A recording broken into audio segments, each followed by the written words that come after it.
Hi everybody, hope everybody's doing well. I'm making this live video to talk about a few people that I believe that will hopefully make some positive impacts across the Las Vegas Valley. The few people that I want to talk about is I want to talk about Robert Crooks and Bob Beers along with this woman named Carrie Cox. Now, first of all, to all three of you, believe it or not, I want to let you know that hopefully none of you are taking large funds or contributions from any special interests. Because if you are, and if you're doing it a lot, then I cannot support you. But as far as I know, it doesn't seem like any of you are taking large contributions from any of these special interest groups, corporations, or whether, especially you, Robert Crooks, and Carrie Cox. But let's just talk about you, Robert Crooks. Congratulations to you what happened at the Santa Fe Station Hotel. And hopefully you become commissioner. And the last thing we really need is another Steve Sisolak. I really want you to get out there, shake things up, and really address the problems when it comes to crime, education, and most importantly, immigration. And as for you, Bob Beers, I've heard a lot of great things about you. I don't know him too well, but hopefully he can do something about Lombardo and certainly about a lot of other issues that's affecting the area as well. I have to do some research about him. Now, what I really want to address, and by the way, I also want to talk about to Bob Beers, hopefully you can really look at Carolyn Goodman. I really don't seem to believe that she's doing a good job, and hopefully you can make sure that our taxes don't go up. I really want to address this woman who is running for city council. Her name is Carrie Cox, and she's running for city council for, I believe, the city of Henderson, Nevada, which I've actually met in person, by the way. And I just want to say, first of all, hopefully you're not taking any money from any special interests. And if you are not, hopefully I have the time to do a lot to make sure that you win your position. Because I agree with you on a lot of issues, and I appreciate the message that you just recently gave me. Now, of course, when I saw you, you were talking with Eddie Hamilton, and I know Eddie Hamilton very well, so if Eddie Hamilton seems to really appreciate you, then looks like you are pretty much the real deal. I just hope that you are not another Harry Reid establishment person, because that's really the last thing we need. That's what I really feel about what's going on with people like Deborah Marsh and Andy Hafen, and as well as the previous mayor, which I believe his name was Jim Gibbons. So that's really the last thing we need, and it's very likely that these people are friends with Harry Reid. In fact, they actually named the trail after him.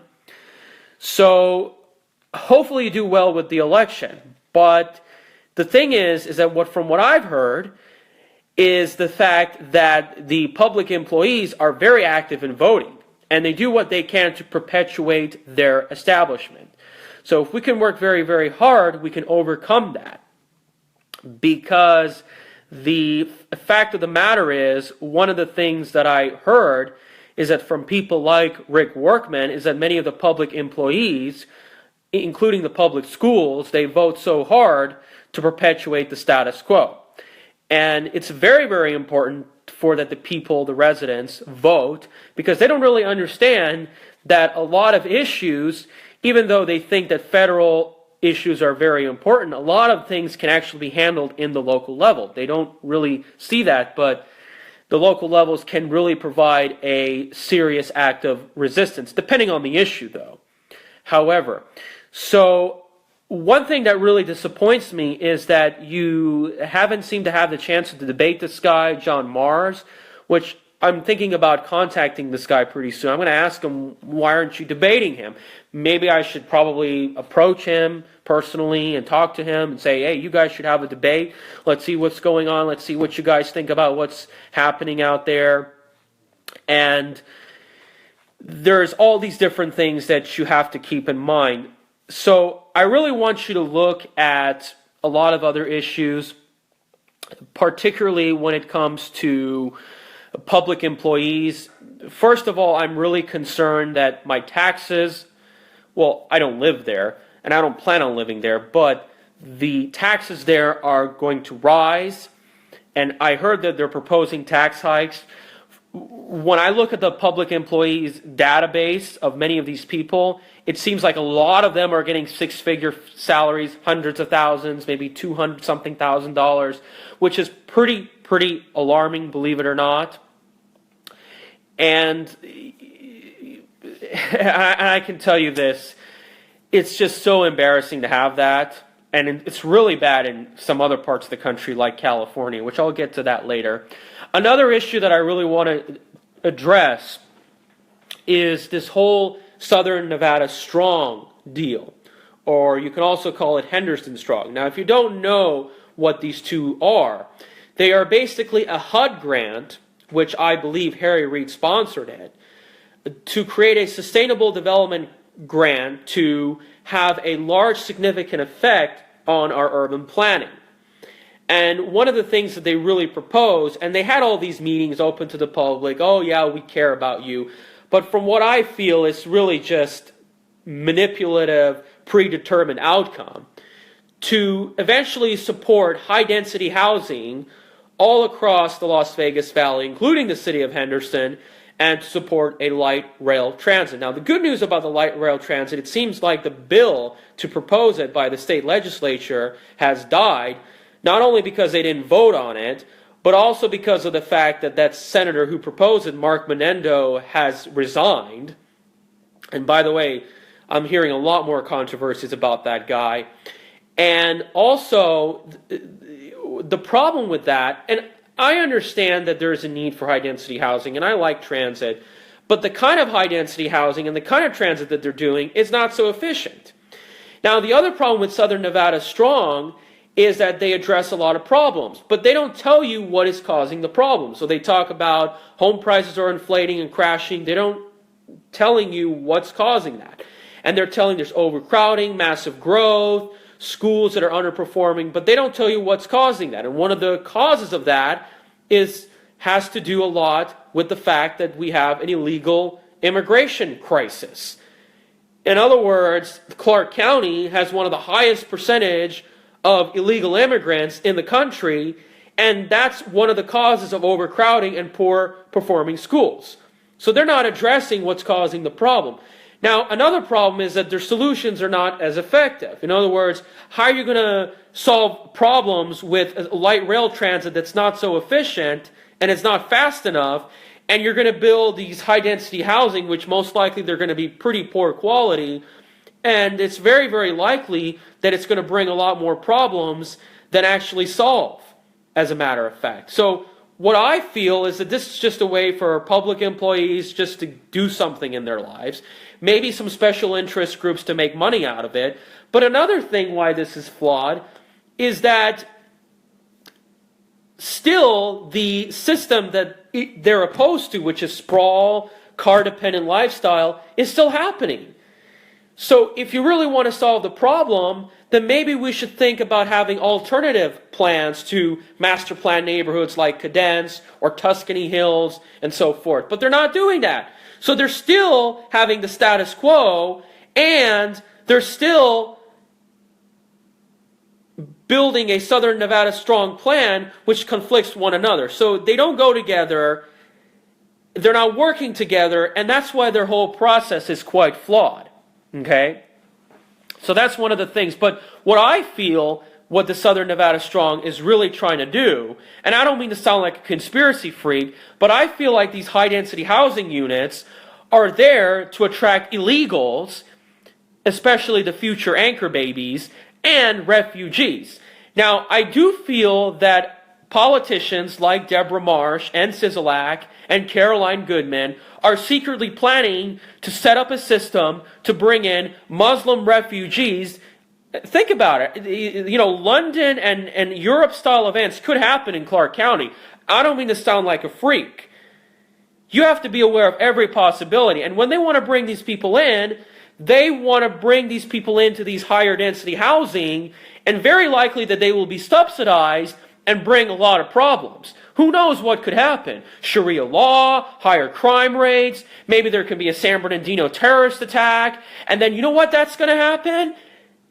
They're going to cramp down on our Second Amendment rights, just like what they did in California. You have to think about these possibilities, and then these people could vote, and then there could be a lot of long-term problems. So you have the refugees, you have the possible illegals that can come in, rising crime rates. By the way, Henderson, for its size, is one of the safest cities in America, but that could all change. So you have to be aware about this. So take my words, all right? Think of all these possibilities. But speaking of illegals, what are you going to do about it? Because Deborah Marsh always says, well, I'm not supportive of sanctuary cities. But it seems like she's friends with Harry Reid, who supports sanctuary cities, who likes anchor babies, who's supporting them in the elected positions across Clark County. This is one of the things that you have to understand. So they can talk all they want, but what they feel and what they do on the inside is reality.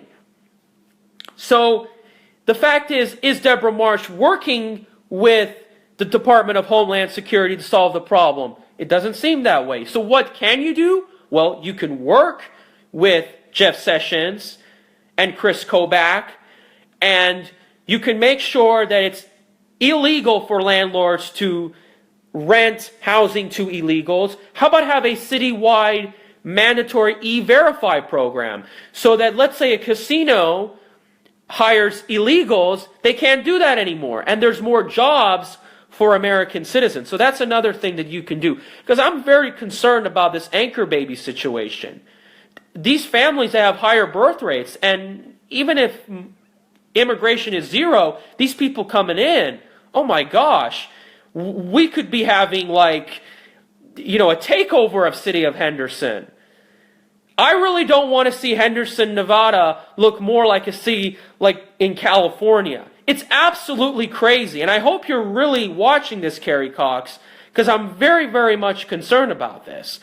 And of course, these anchor babies, as they stay, they're going to have higher chance of welfare, and they're going to demand higher taxes. Something's got to be done about this immigration, especially in the States.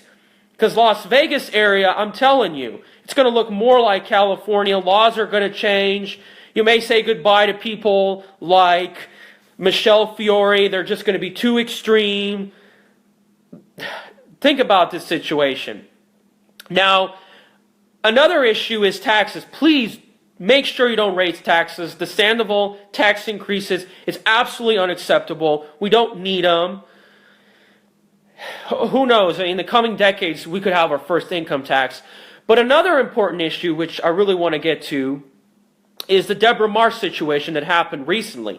Now, I'm going to make a separate video about this, but what I want to talk about is, what do you think about the Deborah Marsh situation? Are you going to address the problem? Now, one of the other followers and friends of mine actually told me, file a freedom of info request. So, in other words, one of the things that we can do is we can file something, get the truth out. So what happened, from what I've heard from 360 Daily Net, from this guy named Randy Sutton, he pointed out about the fact that Deborah Marsh pressured the police chief to resign because the police chief did not support a private organization that was backed by Deborah Marsh. And I believe the police chief actually supported Rick Workman. And by the way, he's aware of this issue. He's pretty frustrated about what's going on.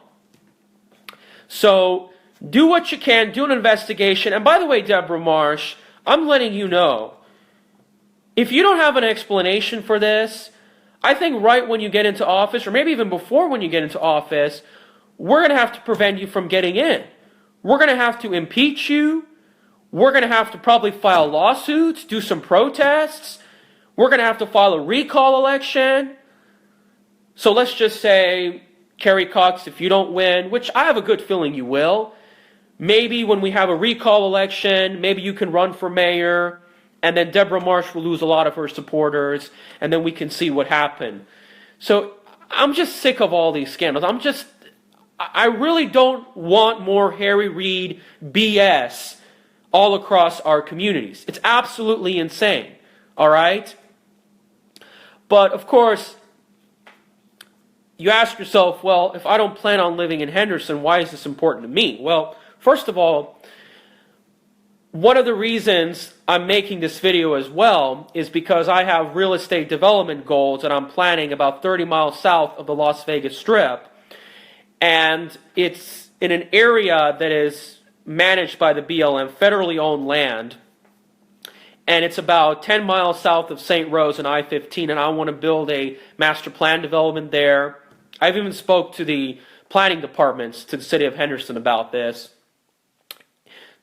The reason it's important because maybe in 10, 20 years I want to build a road connecting to the southwest edge of the city of Henderson. Maybe we can work together. Or even if I can't build on that land in Hidden Valley, which who knows, that land could be annexed by the city of Henderson. Maybe I can build on the southwest edge of Henderson, build a few homes, and maybe you can create a climate for me that it's easy for me to get those things done. So I have a lot of interest in that land. We can help make it a better place to live. So anyway, that's my thoughts for you. It's turned out to be longer than I thought. Let me know what you think, and best of luck to you if you're the candidate that really represents the people. Hopefully you'll get a lot of things done. All right, everybody, take it easy and have a good night. And most importantly, we're going to have to hope for the best for Clark County.